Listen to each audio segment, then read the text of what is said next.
দুইজনে কিন্তু শীষ গুলটা কেড়ায় মারছে। ভাই আমি এত কিছু বুঝি না ভাই, আমার টাকা দে। ইমন জিন্দেগিতে আমার কাছে 3টা টাকাও রাখে নাই, আর তুই আইসস 30,000 টাকা লয়া। তুই নিজে কোনোদিন 30,000 টাকা একবারে দেখছস? মনে করতে পারবি? ওই হিমি তো দেখতেছি মাস্তানের উপরে মাস্তান, একটা পিস্তলওয়ালা মাস্তান কেমনে ওর নাম শুনা ভাগলো দেখছস? হ্যাঁ, চিন্তা কর ব্যাপারটা। ব্যাপার চিন্তা করবো কি বেটা, আমি ওরে আজ পর্যন্ত চিনতে পারলাম না। কি চিজ আর হিমুন্নার কথা ভাব, আমগো বিপদের মধ্যে ফলায় কেমনে ভাগলো। আমি কিন্তু ওরে বাসায় ঢুকতে দিব না। আরে বাসায় ঢোকা মানে ওর তো বিচার হবে, ওর নিয়ে বিচার বসবো। জানতাম তো তোরা এনে আসছস। কি রে দরজা খোলা কে? রিশাদ বাইরে গেছে, তুই এখানে কে?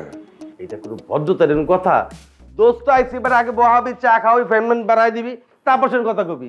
ওই মাথা মতো হট আছে কিন্তু, কি কবি কি কইতে চাস সব কিছু খুইলা বইলা দে। আর জানি তো বেটা বাক্স লাগে কেটু লাগছে, তাই তো? তোরে কি কইলো? যে বাক্স হয়ে কইছে এত করে মনে ঘাট পার হয়ে গেছে, সন্ধ্যার মধ্যে বর্ডার পার। কি কি কি কে বাকছে কে বাকছে? নাটক করস, জানোস তা কে বাকছে? ইমন ভাই বাকছে নাকি? এই যে বন্ধু আমার পানের দোকানদার, ওই তো জানবো, কারণ মালটা তোর কাছে রেখে গেছে। আমার কাছে কি রেখে গেছে? খালি নাটক আর নাটক রে। কি সিরিয়াল অভিনয় পাইছিস তো? কি শুভ নাটক কিন্তু তুই করতেছস। বাক্স আনার কথা কইয়া ইমন আমাকে পিস্তলের মুখে রাইখে পলাইছে এখান থেকে, আর তুই এখানে এসে ভাবলস। হ্যাঁ, ওর কাছে বলে কি রেখে গেছে? হ্যাঁ ফাইলামি।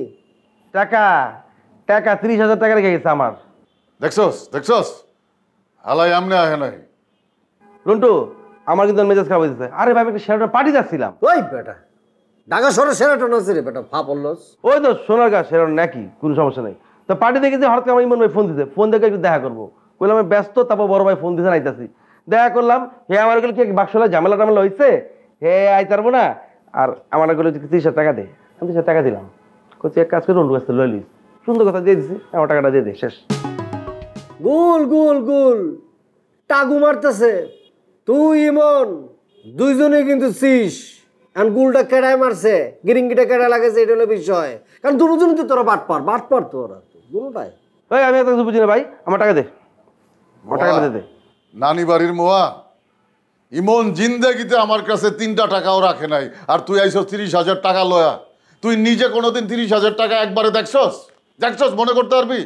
বুঝছি, আমি শেষ, আমি ধ্বংস, আমার আর কিছু করার নাই, আমি শেষ, আমার টাকাও শেষ, সব শেষ। না না না, হইতেছে না, তোর অজ্ঞান হওয়ার অভিনয় হইতেছে না। তুই আজকে বাসায় যা, বাসায় গিয়া ভালো করে প্র্যাকটিস করে কালকে আবার আয়। যা যা যা যা যা যা যা যা যা যা যা। না আমি যাবো না তো, আমার টাকা তোর কাছে আমি যাবো গা? সম্ভব নাকি? আর তুই তো জানোস বাট আমি টিচার, ঢাকা সব বহুত কোচিং আমার ডাকছে, এগুলো মিটিং আছে, থাকতে হবো, কিছু করার নেই। এনে বইছে আমি গার, কোনো সমস্যা নেই। টাকা চাই যাবো নি, টাকা দিবি তারপর যাবো। খাবি কই? আমরা তো একটু পরে যাবো। আরে তোরা খেলে আমি খাবো না বেটা। এই চা বিস্কুট আনা বেটা, কিছু একটা আনা। কেউ নাই রে?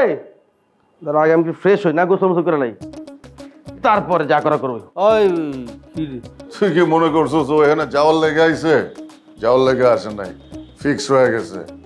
কতদিন যে জ্বালাইবো তার ঠিক নাই। ফিক্স হইলে হইব নাকি? কারেন্ট গ্যাস ম্যাস সব বন্ধ করে দিয়ে দেবো। তো কারেন্ট গ্যাস বন্ধ করবি তো আমরা কি করবো?